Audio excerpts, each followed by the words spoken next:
আমাদেরকে রাজাকার বলা যেতে পারে, কিন্তু আমাদেরকে আজ পর্যন্ত কেউ চরিত্রহীন টেন্ডারবাজ আর চাঁদাবাজি করতে আমাদেরকে কেউ দেখে নাই। ঘটনা কি? ফুটিকা কি জামাত নেতাদেরকে ফ্রি সার্ভিস দিচ্ছে?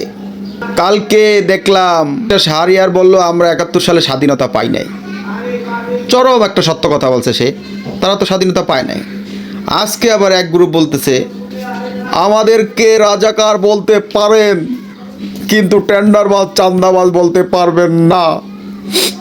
কি বুদ্ধি রে ভাই, অন্যরকম, সে এক অন্যরকম বুদ্ধি।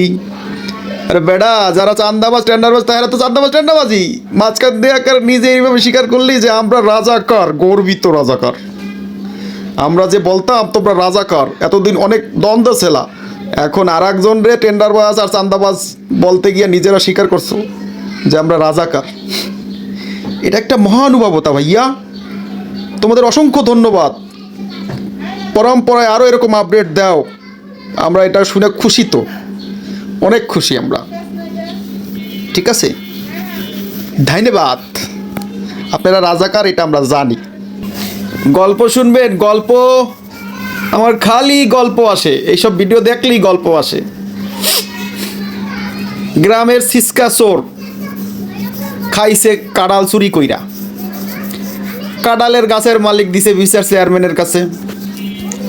চেয়ারম্যানের উঠানে সব বসা। চেয়ারম্যান তো ভারী চালাক, সে দুনিয়া লাইরা চেয়ারম্যান হয়েছে।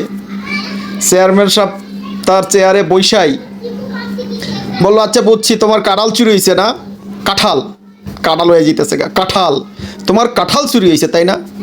কিন্তু মনা, তোমার কাঁঠাল যে চুরি করে খাইছে সে তো আমার এইখানেই বসা আছে, এবং সে কত বড় বোকার বোকা, সে কাঁঠাল খাইছে, তার মাথায় যে কাঁঠালের আঁশ লাগে আছে, সে আঁশটা পর্যন্ত পরিষ্কার করে এখানে আসে নাই।